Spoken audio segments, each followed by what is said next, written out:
যেই কি বলা হয়েছে দুইজন ব্লুটুথ মন্ত্রী না সরি মানে এমপি ছিলেন, ক্রিকেটার দুজনই, একজন হচ্ছেন মাশরাফি বিন মুর্তজা আর একজন হচ্ছেন সাকিব আল হাসান। তো এই দুইজন আওয়ামী লীগের রাজনীতি করার কারণেই কিন্তু আসলে অনেকগুলা বাটে পড়ে গেছে। আমি ব্যক্তিগতভাবে মনে করি খেলোয়াড় যাদেরকে দলমত নির্বিশেষে দেশের মানুষ ভালোবাসে, অভিনয় শিল্পী, গানের শিল্পী বা আর্টিস্ট যারা আছেন, তাদের আসলে রাজনীতিতে আসা উচিত না, অন্তত একটা বয়স পর্যন্ত। কেন?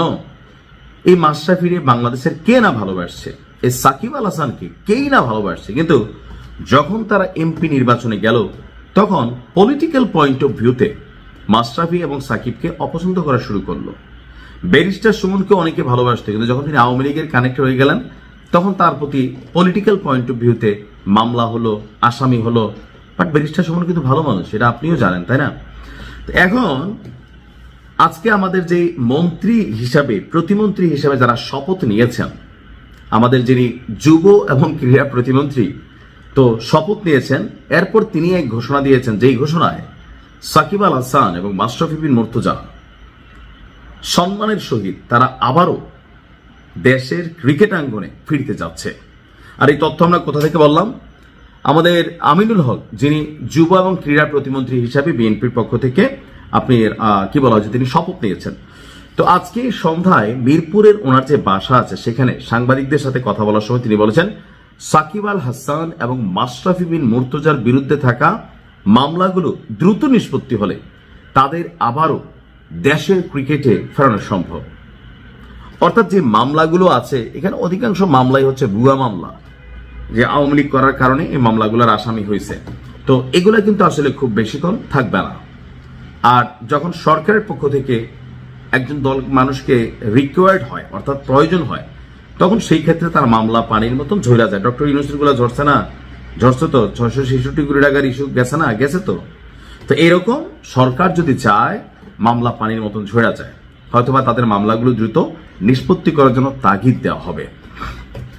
আপনার আমিনুল সাহেব বলছেন যে যেহেতু তাদের বিরুদ্ধে মামলা আছে, এই মামলাগুলোকে দ্রুত সমাধানের মাধ্যমে আমিও চাই সাকিব আল হাসান এবং মাশরাফিরা যেন আবার বাংলাদেশের ক্রিকেটে ফিরে আসতে পারে। এটা সৌন্দর্য মনে হইল। আর ক্রিকেটার তো বলি ভাই, যারাই আছেন, সাকিবরে দেখে মাশরাফিরে দেখে আপনারা একটু বুঝলেন যে এই রাজনীতিতে আপনি যখন জয়েন করতেছেন, এটা জনগণের সাথে আপনি ডিসকানেক্টেড হয়ে যাচ্ছেন। বাট আমি আমিনুল ইসলামকে মনে করছি স্মার্ট ক্যারেক্টার। এমনকি ক্রিকেট আঙ্গনের যে শূন্যতা, সেইখানে হয়তো তাদেরকে ফিরাইলে কিছুটা পজিটিভিটি হবে। তবে মাশরাফি তো ক্রিকেট খেলা ছাইরা দিছে, বাট বোর্ডে যেহেতু একজন সফল অধিনায়ক ছিলেন, Shakib Al Hasan allrounder, so cricket আঙ্গনে তাদের ভূমিকা কিন্তু এখানে একটা কাজ করে যাবে। তিনি বলছেন যে সাকিব মাশরাফিরা যেন আবার ফিরে আসতে পারে, আমরা এই জায়গাটিকে অত্যন্ত নমনীয় এবং সহনশীলভাবে প্রাধান্য দিতে চাই। তাদের দেশে ফেরার ব্যবসায়ে তিনি বলছেন যে আমরা চাই যে মামলাগুলো আছে সেগুলো রাষ্ট্রীয়ভাবে সিদ্ধান্ত গ্রহণের মাধ্যমে যেন বাংলাদেশে দ্রুত ফিরে আসতে পারে, সেই ব্যবস্থার জন্য তারা আশাবাদী। অর্থাৎ রাষ্ট্র যদি চায় এই মামলা পানির মতন ফুস হয়ে যাবে। আমি মনে করি যে বিএনপির কিছু জিনিস আজকে যারা এই মন্ত্রী প্রতিমন্ত্রীর দায়িত্ব নিয়েছেন, শুরুটা অনেক ভালো। এখন সামনে অনেক দিন পড়ে আছে, মানুষ পরিবর্তন চাচ্ছে, মানুষের পালস বুঝতে হবে, ভাইব বুঝতে হবে, আমরা যারা জনগণ আছি তাদেরও ধৈর্য থাকতে হবে। সবকিছু মিলিয়ে একটা রাষ্ট্র পরিচালিত হবে। আমি পজিটিভ দৃষ্টিভঙ্গিতে সবসময় দেখি, আমি মনে করি যে ভালো কিছু হবে। আর যদি খারাপ কিছু হয় তাহলে আমরা সরকারের সমালোচনা করব। যেমনটা মানে থাকে না যে আমাদের মুরব্বীরার একটা কথা আছে আর কি, যে মুসলিম ভাইয়ের বউয়ের কথা, শোনো অল্প পানির মাছ বেশি পানিতে পড়লে লাফালাফি এবং ছটফট করে। ও জামাতের এটিএম আজহারুল ইসলাম ভাই নাকি গোলাম পরোয়ার সাহেব বলছিলেন, বাপের থেকে বেশি বুঝো না। কাকে বলছিল? এনসিপি কে। দেখেন, এনসিপি যারা এই মুহূর্তে এমপি হয়েছে পুরাটাই জামাতের দয়া দয়া দয়া। হাসনাত আব্দুল্লাহর কিছুটা ভিন্নতা ছিল, কিন্তু বাকিদের পুরাটাই ভাই দয়া। যেই জামাতের দয়ায় এনসিপি 2-4টা সিট পাইছে, সেই জামাতের সাথেই যখন দায়ের থেকে আসার বড় ভাবনে, জামাত কি করছে? ঢাইলা দিছে। আমরা সবাই জানি এনসিপি হচ্ছে জামাতের টিম বি। তো এই টিম বি আগামী 5 বছর পরে এদের অস্তিত্ব থাকে কিনা রাজনীতিতে, সেইটাই হচ্ছে প্রশ্ন। যত বড় দল নয় তত বড় কর্ম। আর সেই কারণে জামাত আজকে রিয়েকশনটা দিছে।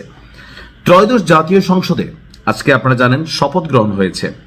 তো জাতীয় নাগরিক পার্টিকে ছাড়াই জামাত এবং স্বতন্ত্র নবনির্বাচিত সংসদ সদস্যরা শপথ গ্রহণ করেছেন। এটি সংসদের দ্বিতীয় ধাপে অনুষ্ঠিত শপথ অনুষ্ঠান, যেখানে এনসিপির কোনো সদস্য উপস্থিত ছিল না। দলীয় সূত্র বলছে এনসিপি সংসদীয় দলের সিদ্ধান্ত অনুযায়ী সংবিধান সংস্কার পরিষদের শপথের বিষয়ে নির্দিষ্ট ব্যবস্থা না হওয়ায় বা না নেওয়ায় এনসিপি সদস্যরা এই ধাপে শপথ নেননি। ফলে প্রথম ধাপে বিএনপি, পরে জামাত এবং স্বতন্ত্র এমপিরা আজকে শপথ গ্রহণ করে ফেলেছেন। তো এনসিপির এই আপনার কি বলা হয় যে ধরেন শপথ না নেওয়ায় কি কিছু যায় আসে না? বিশ্বাস করেন, এনসিপির এই শপথ নেওয়া না নেওয়াতে কোনো কিছুই আমার দৃষ্টিতে আসলে যায় আসে না। এখন আগামী দিনে আপনার এই এনসিপির যারা প্রধান হর্তাকর্তা আছেন, এই যে আসিফ মাহমুদ সজীব ভুইয়া বা কি বলা হয় যে নাসিরউদ্দিন পাটোয়ারি, এরা দেখেন বলতেছে যে নির্বাচনে কারা কত আসন পাবে তা নাকি আগেই ঠিক করা ছিল। তো নাসিরউদ্দিন পাটোয়ারি নির্বাচন করে নাই, করছে তো হারছে। তো তার মানে কি ডক্টর ইউনূস একটা সাজানো নির্বাচন করছে? এনসিপির যখন এই ছেলে এই কথা বলে তো মানুষের মধ্যে তো টেনশন হয়, কেন ভাই? নাহিদ ইসলামরা তো সরকারি ছিল, আসিফ মাহমুদরা তো সরকারি ছিল, এরা তো আসলে ডক্টর ইউনূস সরকার এবং নির্বাচনকে প্রশ্নবিদ্ধ করার জন্য তারা চেষ্টা করতেছে। আপনি দেখেন যে জায়গায় যারা ফেল করছে তারা বলতেছে, যেমন সার্জিস বলতেছে যে ভাই ভোটটা আবার গণনা করা জরুরি। দেখেন নাই, এখন এরা শপথ গ্রহণ করলেও যা না করলেও তা, এদের মধ্যে এখনো একটা ফিলিংস কাজ করে। নির্বাচনের আগে ডক্টর ইউনূস বৈশা ছিল, এদেরকে আশ্রয় দিয়েছে, প্রশ্রয় দিয়েছে, প্রশাসনিকভাবে যথেষ্ট একটা কি বলা হয় যে প্রেশার ক্রিয়েট করার সুযোগ ছিল। দিন শেষে সবাই মনে করতে ইউনূসের লোক। হ্যাঁ, তো ওই যে পুরানো অভ্যাসটা, এই রাজুতে আয়, এই ঢাকা আটে আয়, গেছে কেউ যায় নাই। মির্জা আব্বাস ভদ্রলোক মানুষ, ধৈর্য ধরছেন, বলছেন এবার যদি মাঠে এসে ফাইজলামি করো তাহলে কিন্তু আমরা রুখে দাঁড়াবো। আর সত্যি যদি মির্জা আব্বাস এই মুহূর্তে রুখা দাঁড়ায়, নাসিরউদ্দিন পাটোয়ারিরা ভাইসা যাবে। এনসিপির এই ধরনের কর্মকাণ্ড আমার কাছে হাস্যকর ছাড়া আর কিছুই মনে হয় না। মানে